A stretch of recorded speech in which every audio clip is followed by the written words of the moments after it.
Hey, hey, hey. So if you don't know who we are, I am Jasmine Balom Murray, owner of I Am Healing One LLC. And I am here this morning, afternoon, evening, wherever you are in this beautiful place called Earth with an amazing friend of mine, Contessa Louise Cooper.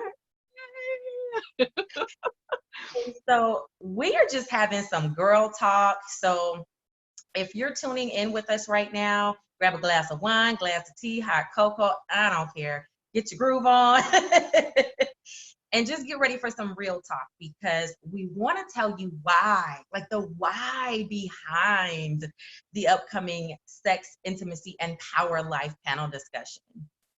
I think people hear the words or they see it and they're like, I don't know. So we really want you to understand why we're doing this and why you need this. Like no matter how prudish or freakish or in between you may think that you are, we all need to be participating in this conversation, right? So, Absolutely. so I wanted to start off talking about really my why. Like what was the catalyst that made me bring this to the forefront? And I thought of a funny story. And then I will dive into my why. So when people ask me how long I've been like working with clients, how long I've been doing what I do, it's been 20 years. And I started in So number home. one, you don't even look old enough to be doing anything for 20 years. I just want to say that right now. Like, you've been doing, there's no way that you've been doing anything for 20 years. So I'm going to let you finish. You know, they say we don't crack, boo. So yeah, so I have been doing it for 20 years and it doesn't feel like 20 years. So I guess that's really a testament to when you love what you do. You know what I mean? Um, but I started in a rehab facility and then I moved into home rehab and I was working with catastrophic injuries like paraplegics, quadriplegics, stroke survivors, traumatic brain injuries, those type things. Uh, and I remember having this client, it was a guy. And before that, I had worked with only women. And so it was a it was a shell shock to start having those conversations with him as a client in such an intimate setting in his home, having to be, you know, his primary care person. And we talked about everything, sex, relationships, intimacy, love making, like all the things, because you know, he had an active sex life. He had a partner and a girlfriend, right? So I remember having a conversation with him about how he knew that he was going to be okay after his injury because he had broken his neck at the age of either 18 or 19. And by the time I was working with him, he was, I think, in his mid 30s. So it had been a while. And he tells me this story about how he was in the trauma center. They didn't know what his full diagnosis was going to be. They were still trying to figure out all the injuries. And he said his nurse came in to give him a bed bath. And his words, and I quote, I knew that I was going to be okay when she started bathing me and I got an erection. I knew it. He's like, yes, yes, my dick still works. Like, oh my God.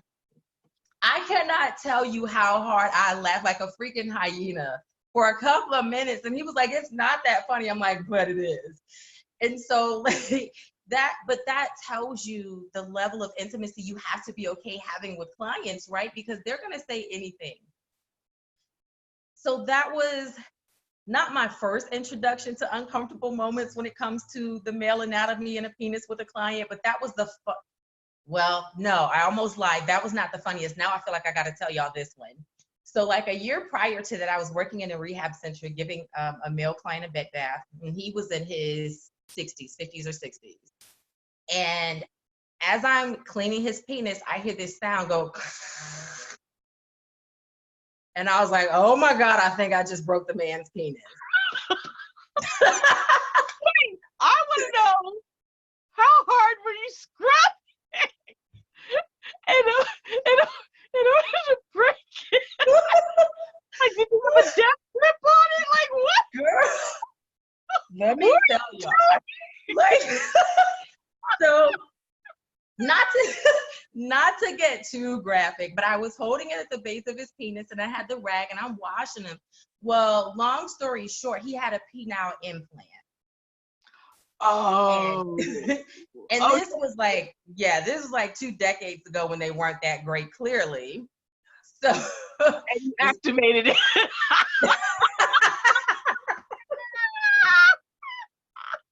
so clearly it wasn't broken.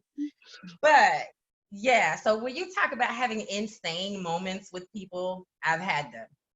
So this is how long I've been dealing with sex and intimacy and like sexuality and sensuality with my male and female clients from all levels of living. But I didn't think that it would be something I included in my business. And this is my why behind why we're doing this live panel. Because I was young, I was in church, I had grown up in the church, and I was always hearing how sex was just this nasty, dirty, uncomfortable thing that you had to rush through. And it was just really all about the man getting pleasure or getting pregnant and, filling the earth, being fruitful and multiplying. So that made me uncomfortable, right? Like I felt like it was this dirty, nasty thing that wasn't to be talked about, and I shied away from it. It was kind of traumatic. And over the years, I've dealt with a lot of clients, had a lot of funny stories and a lot of crazy moments, but it just wasn't something that I thought I would ever say, hey, I'm going to put this at the forefront of the business. And that being said, even when I was getting my psych degrees, I actually wanted to be a sexologist, but I kept talking myself out of it because it was like, no, people are going to reject me. They're going to ridicule me. I'm going to get put out the church. So y'all know they quick to tell you going to hell with gasoline drawers on, like, right? So over the years, What if you don't wear any?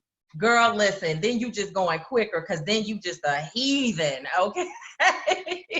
Like, I swore I was gonna bust hell's doors wide open listening to these people. And if you've known anything about me or followed me for any time, you guys know that I'm not really Christian anymore, just spiritual and open to whatever's out there. So through that journey, sex and intimacy has continued to be a big part of what I do with clients behind the scene.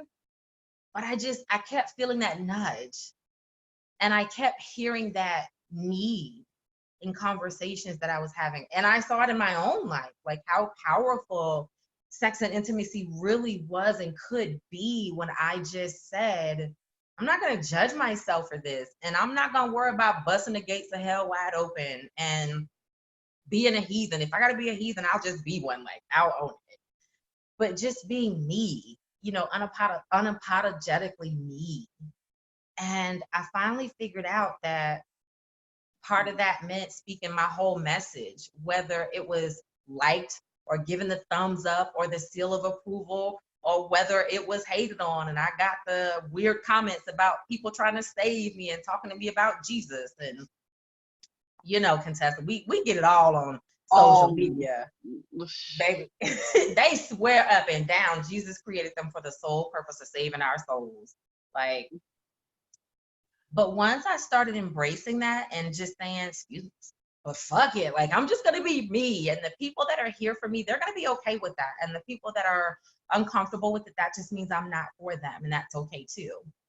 So here we go with this panel. I actually started it 2 years ago, and then like life took over. So major car accident, dad passing, and just back-to-back things, and it was still there, still there, still there. And so finally this year I was like, here we go. I'm catching up for all the stuff I didn't get a chance to do. And when you have to sit down for a little bit, when you get ready to jump up and run, you like, I'm taking all my clothes off, I'm coming out the free closet, like they gonna get all of this crazy now. So here we go. Here we go. Like all I got. Here we go. Well, I'm super, super, super excited that you asked me to be a part of this conversation and discussion. A lot like you, sex is always kind of looming in the background of everything that I do, and like you, I thought about studying to be a sexologist and all of this, but I just decided to use my sexuality and my sensuality as a part of my creative process to do Mm. the things that I do in my business, in my personal life, in my spirituality. And so, even though it's not one of the major things I talk about, I do talk about sex and sexuality and relationships, especially when it comes to my son. Not that I'm having sex with my son, but my son is a grown man with autism who has needs. And the Yeah. conversation around autism and sex and dating and all of that is one of those conversations that need to be had. Especially Yeah. when you were talking about working with men who have these traumatic injuries, they're still sexual. Just because Very. someone has a disability, whether it be physical, mentally, or any of that, they still have these hormones racing. They still have wants, needs, and desires. And so if someone asked me about that on the panel, I would definitely talk about it. But I really want to talk about kind of myself Yeah. discovery, because I've discovered a lot about myself. I've been working on myself for probably the last 3 years, like really diving deep into who I am and why Mhm. I do the things that I do, and remembering Yeah. who I am and who I was designed and created to be. And much like your story, even though I didn't grow up in the church, but somewhere in my teenage life, around 14, 15, my mother decided to find religion. Mm. Everything that she ever taught me from being a young girl was all of a sudden bad. Yeah. I wasn't supposed to act like this. I wasn't supposed to show up like this, especially when it comes to sex, sexuality, my sensuality. All of that stuff was bad. This is not how a young lady acts. It's not how a young lady dress. She doesn't listen to this. She doesn't do this and that. And I was like really confused, because how do I go from being this carefree person to now Yeah. I'm going to hell because I wear red, right? Very, Right. very confusing as a young girl. And being really sexual, like I was really sexual as a young girl, to the point where they're like, did something happen to her? No, I was just Mhm. created this way. And Yeah. parents that don't understand what to do with that, they make you feel ashamed of who you are. And so you Yeah. take that sensuality, that sexuality, that curiosity, and you shove it in the closet. Like, this is bad. Yeah. I can't do this. I can't go there. This is no longer a part of me. But what happens when you start shoving these things in the closet is that they start to tumble out, right? Yeah. Because they don't Girl. stay in the closet forever. They start whispering to you like, hey, remember me? I'm this part of you. Yeah. And if you're not very careful, those things, not only will they fall out of your closet, that they will try to take over your life, because you did not learn how to manage those feelings. So one day you wake up and you're a whole hole, like just hoeing Yeah. everywhere, right?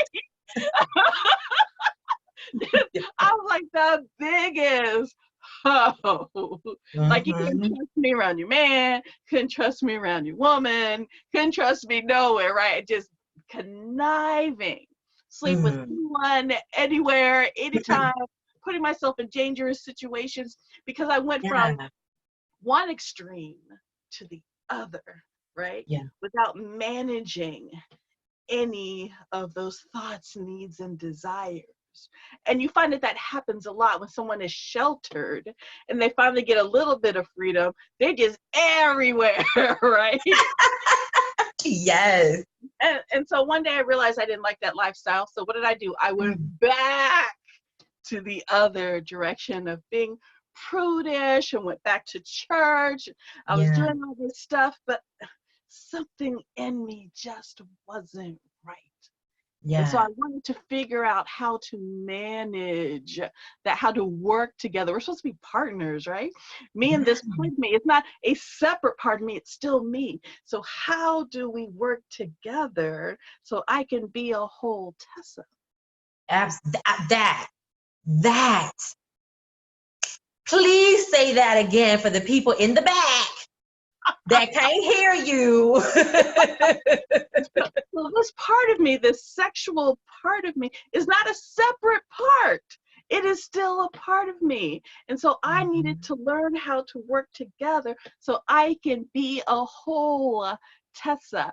I was created with Yes, that. It was not an accident. It was purposefully yes, added into who I am yeah, as a woman.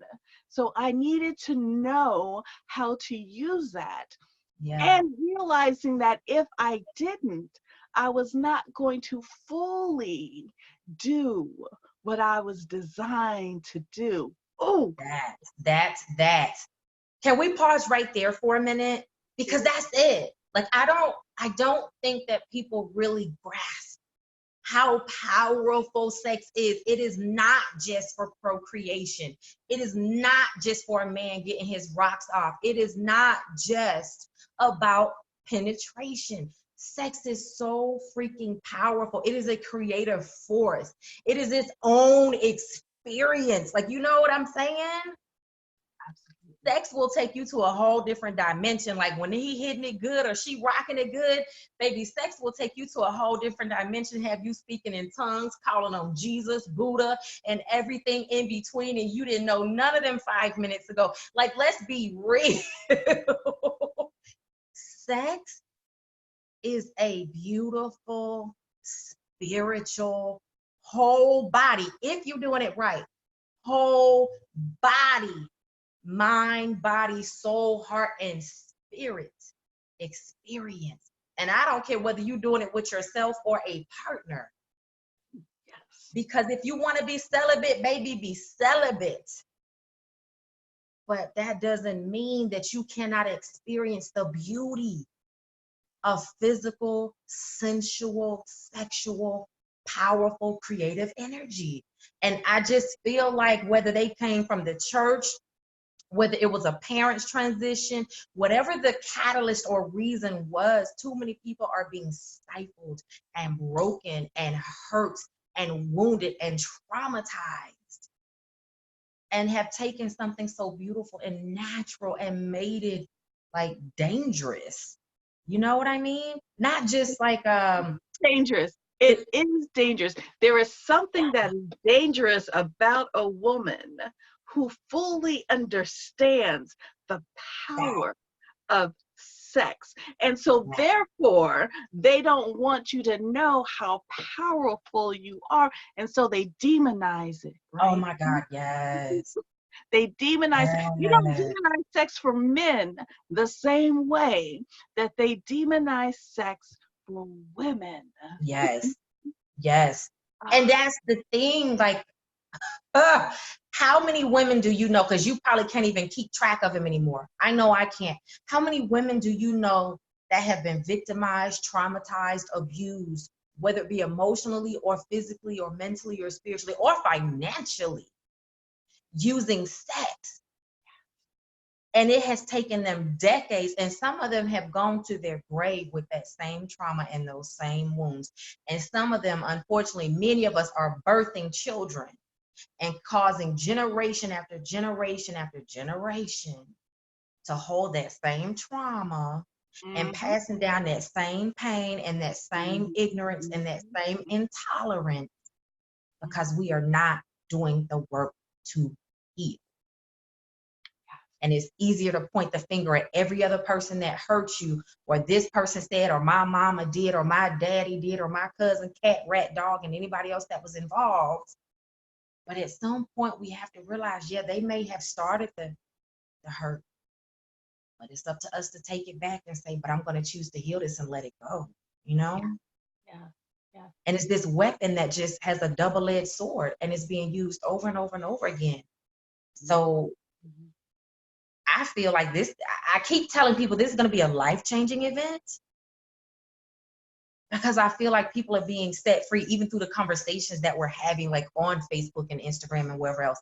The people that are going to watch this video, the people that are going to participate in the live panel, they're getting decades of repression lifted. not because we're doing it for them, but they're finally able to do the heavy lifting for themselves, you know? Exactly. Exactly. And there's so many ways to go back and to heal trauma. And I can't wait to sit down and hear all the different ways that we have healed trauma, for ourselves Mm-hmm. and for others. Find the way that resonates with you. You don't have to do what I do. You don't have to Yeah, do what Jasmine does. You don't have to do what somebody else does.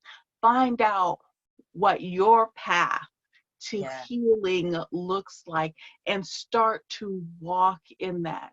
I always say that healing is a journey, which means that it's not this straight path. It looks like this and this, and sometimes you go backwards and sometimes you go forwards and you go in circles, and just mm-hmm. that's what the path to healing looks like. It's Yeah, ongoing, and it could be generational, and depending on your belief system, it can go through different lifetimes. So you may that, have to heal in this area in this lifetime, and then in another area in another lifetime, as you learn more about who you are and yeah, why you are the way that you are.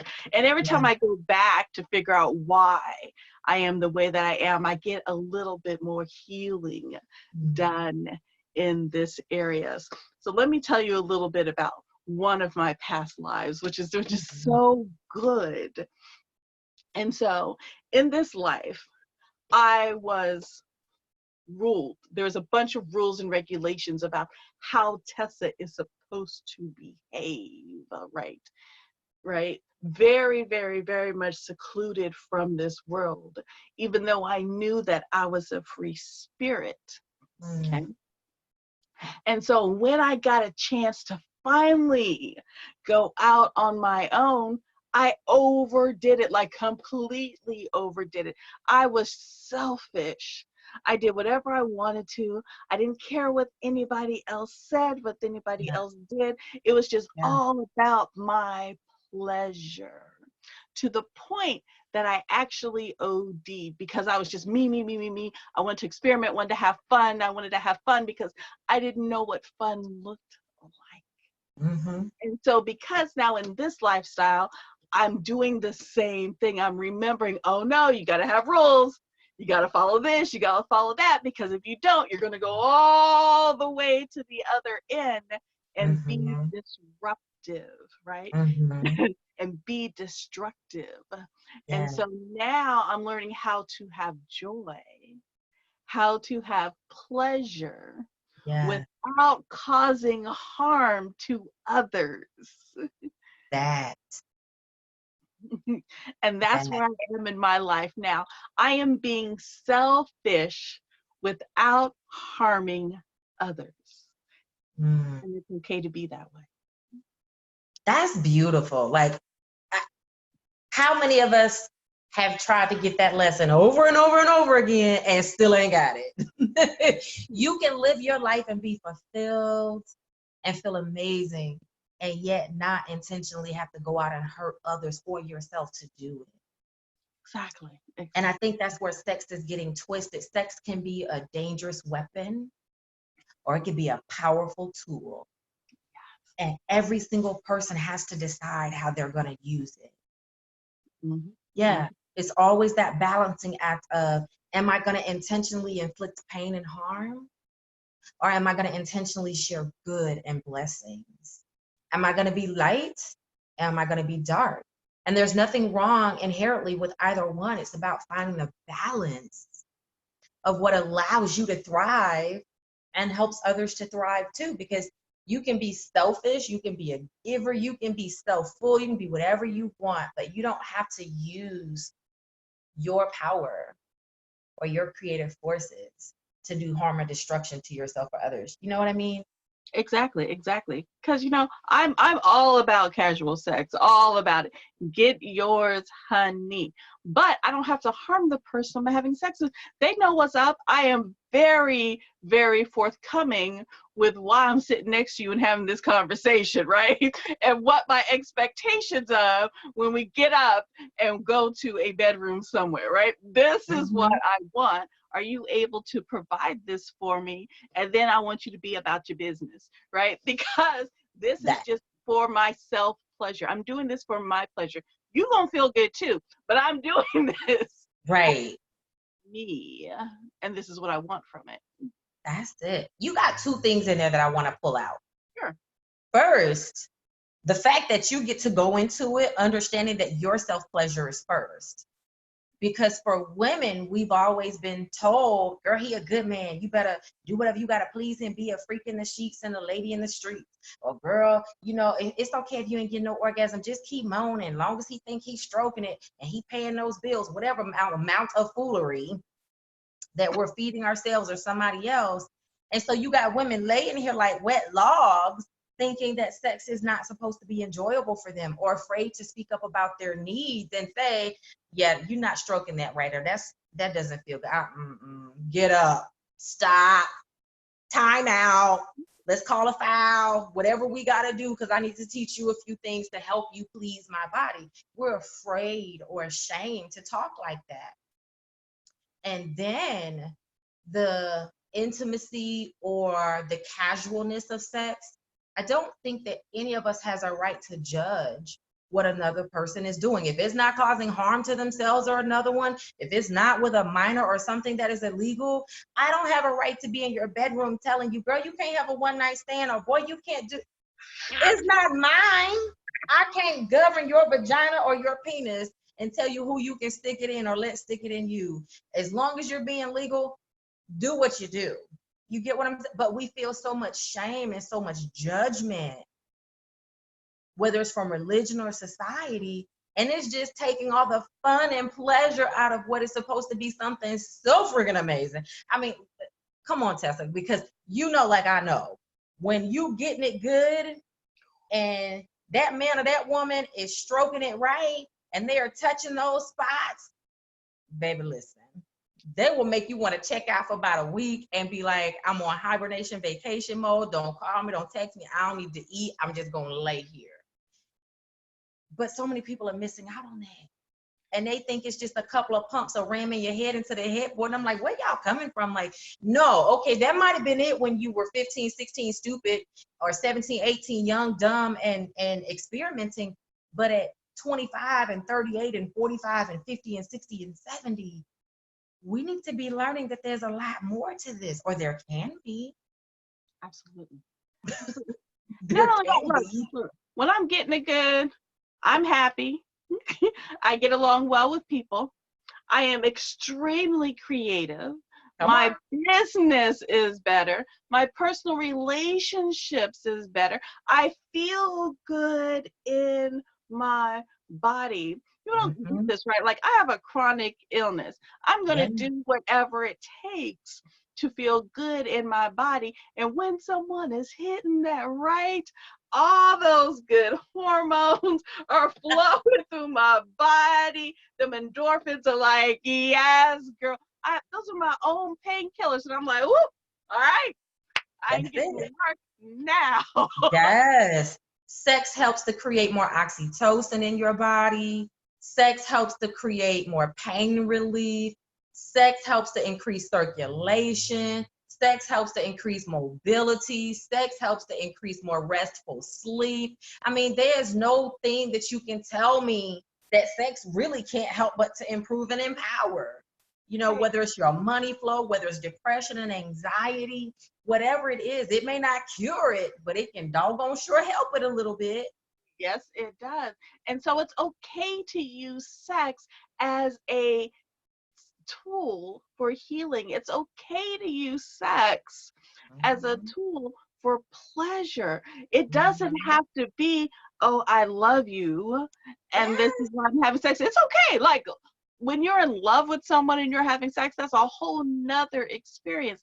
But just using sex for pleasure Mm-hmm. has its benefits. And we have to stop again demonizing it, making it evil, making it Yeah. something that women are supposed to be doing, because you have Yeah. the right to have a great, amazing, toe Yeah. curling, sheet grabbing, oh my God, eyes rolled up in your head sex. And that's the only kind of sex Tessa is going to have. That's High it. five, boo. That's it. Boop. Listen. Listen. I mean, and you know what?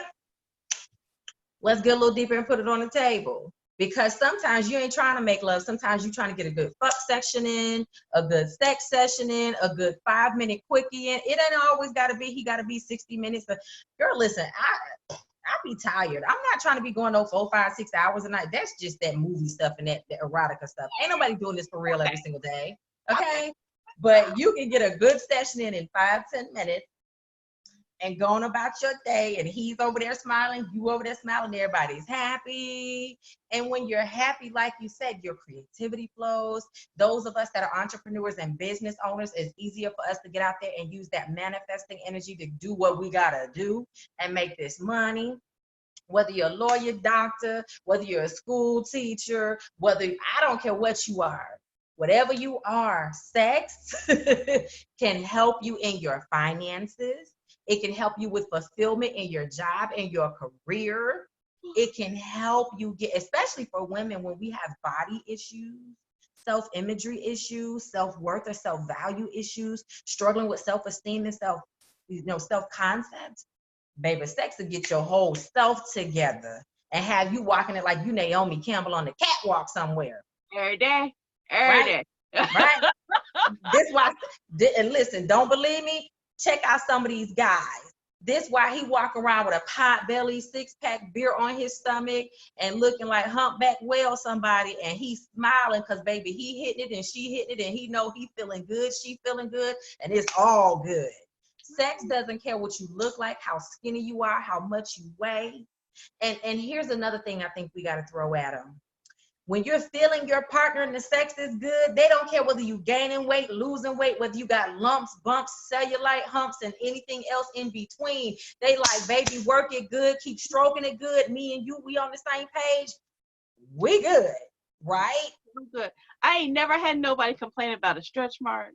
I ain't never had nobody complain because I got 2 kids and my breast ain't up to my neck. I ain't never had nobody complain about any wiggle or any jiggle on my body. They like, can you jiggle that harder? Why you over there, right? No, none of that stuff matters when Yeah, you guys are connecting yeah. and vibing over sexual attraction. Mhm. Seriously, we got to get over that about Yeah. ourselves. Um, yeah, and Oh, sex gives you like ultimate confidence. Woo! So oh, honey much child. confidence. You can't tell me nothing when I got some. I'm like, I'm about to go ahead and Baby. rule the world. Okay. And here's another thing that I see so many of us as women dealing with. My male clients, they will talk to me and say, well, the sex ain't really good, so I'm having to rethink this whole relationship thing. And I mean, put some serious thought into whether they're going to be able to stay with it because the sex is just trash.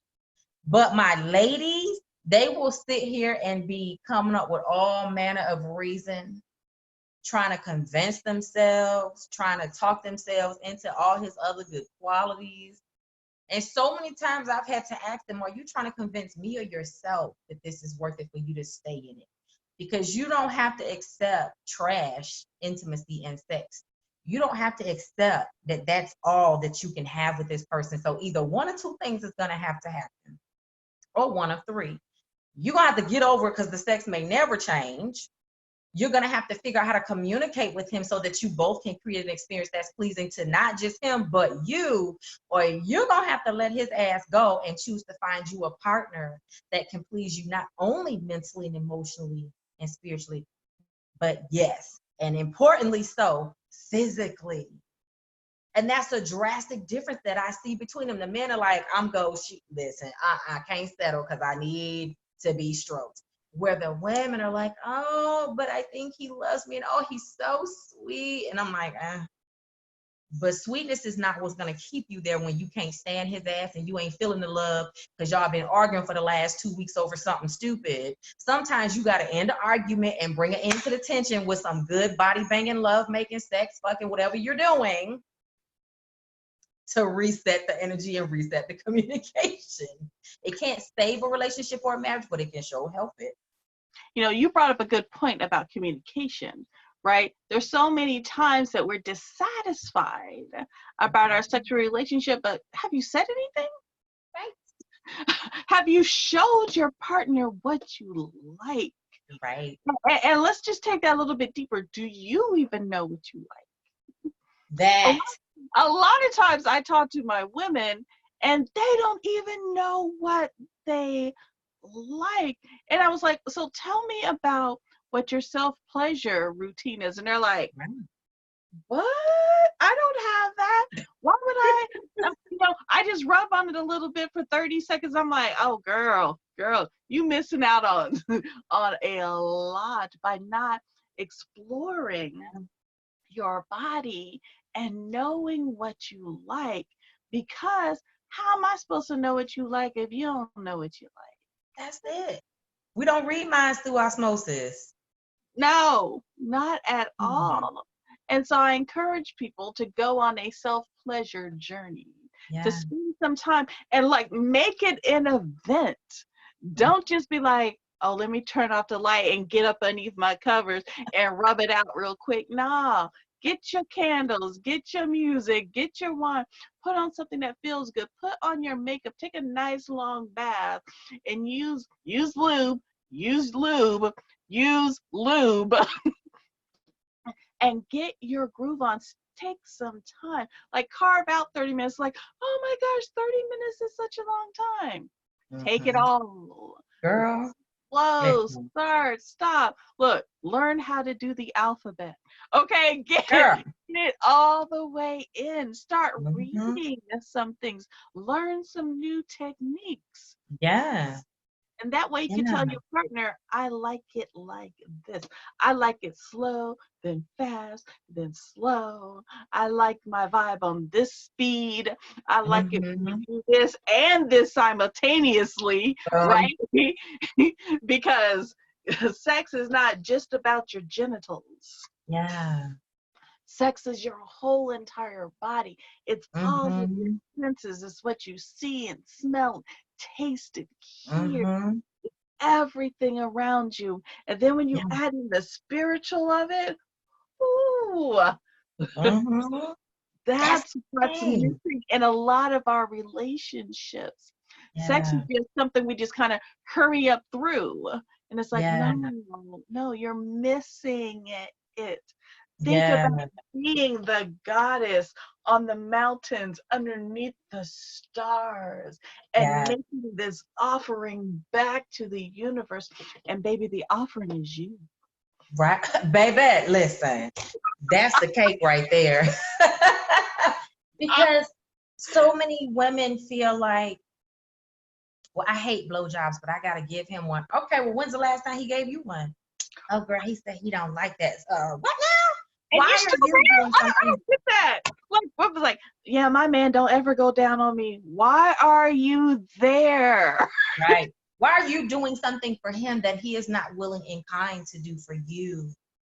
If all he's willing to do is tell you what he won't do, then he needs to be your won't do man and be over there in the corner by himself while you get you a can do man who's going to focus on pleasing you and making you his pleasure. Right. And because a true partner gets pleasure out of your pleasure. Right. It's like he may not, here's the deal, right?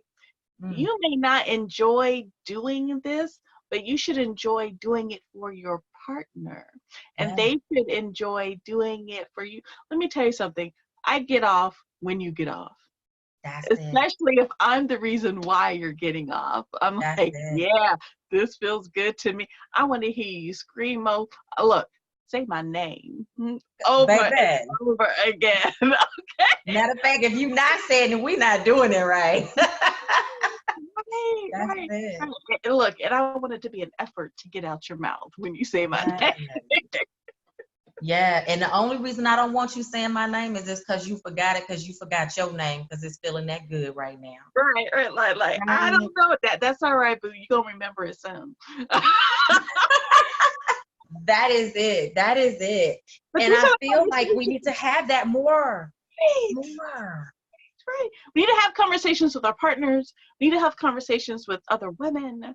Men need to have conversations with other men in an open and safe environment, because you don't know these things unless you are in these circles where conversations like this flow judgment free. Yeah.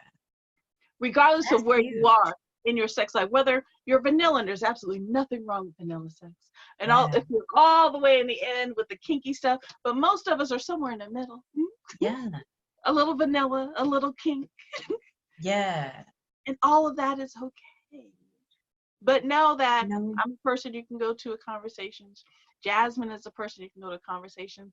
And you definitely want to be a part of the panel. Jasmine, tell them how they can be a part of this conversation that we are about to have. Oh my God. So we made it super duper freaking easy. Like literally all you got to do is be on Facebook. I mean, we created the link. So all you have to do is click the link and go register. And when you register, you're going to see a confirmation page that comes up immediately that says, click here to join the private Facebook group. And you're going to get an email in case you missed that page, because you know how quick we be clicking and moving. Yeah, okay. So if you missed the confirmation page, you're going to get an email that has the same information. Click here to join the private Facebook group. And we're going to be streaming it live in that private Facebook group. Now, the reason we did that, because initially it was going to be open on the business page for everybody to tune in. And I realized I want this to be a deeper discussion. I don't want people to be worried about who's watching them commenting, or who's watching the fact that they're watching the video and going back and running and telling, because y'all know folks use social to tell everything. So now you have to be a part of our closed group in order to see the live stream. That's all you got to do. Click the link, register, and then click the link to join into the discussion in the private Facebook group.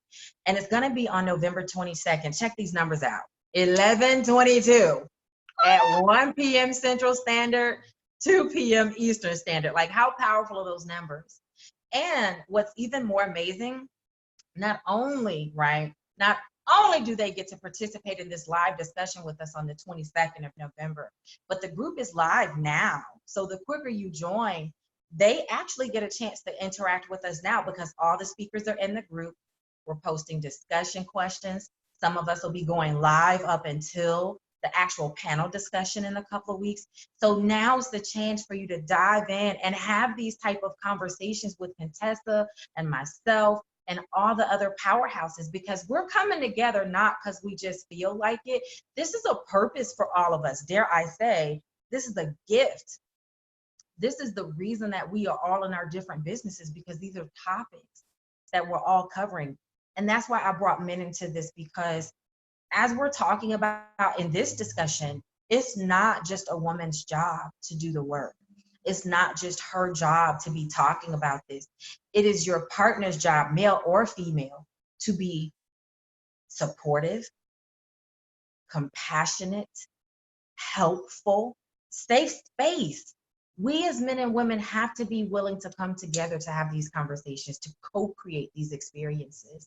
So we're bringing all of it. We're bringing the he said, we're bringing the she said, we're bringing the womb healing, we're bringing the sensuality, we're bringing the sex, magic, and manifestation, because as you can see, there's so much that has to be talked about. I mean, this is just a snippet, like a piece of the iceberg that we need to be discussing. And people are already asking, are you going to do a second panel? Yeah, we are, but we got to get through the first one first. So let's focus on that. But I can promise you, it's going to be worth it for you guys to tune in, and we will continue to keep the discussion going. So the last thing I want to throw on the table for them is this: no judgment. Wherever you are in your journey, whether you are someone that's just getting started out and you're 21, 22, 25, 28, whether you've been having sex for years and you feel like you're an old pro, but you stupid. And you realizing that you're stupid, because we've all had those moments, right? That there was a moment in my 30s when I just woke up one day and was like, I am clueless when it comes to my body. Like, I get the biological processes, but I am clueless and completely stupid when it comes to what I need and understanding what I need and how to express that to my partner. So that was a whole journey in itself to tag along with me, myself, and I, and start to ask those questions. So I just want to put that out there. No judgment. Whether you're young and dumb or you're old pro, whatever you are, we're all somewhere on that spectrum. And this is the space that we are creating to have these discussions, to create safe space, to create life-changing and life-altering communication. Because, man, sex, if it's done right, it'll change your whole life, okay? Whole life. And we are not coming here to judge you. Yeah, we joke and we laugh, but we're really not coming here to judge you guys. We are coming because we honestly care, and we have walked those steps. We've had those conversations. We've cried those tears. We've thrown those glasses at the wall. We've tried to slap partners. We want to beat our heads into the girl. All of us have been there. And it took us having to reach out or say, I need help, or crying because we didn't have anybody to talk to. And we care. So we're putting our efforts and our expertise on the table to say, let's join in so that we can change the narrative. Black, white, brown, other, doesn't matter. Culture doesn't matter. We just want you to show up and be there. And if I feel like if they are willing to show up with a little bit of vulnerability, because we talked about that before we started recording. Vulnerability is, it's for the birds sometimes. But if you're willing to let go of just a little control and bring a little bit of vulnerability to the table, I guarantee this whole discussion is going to change your life.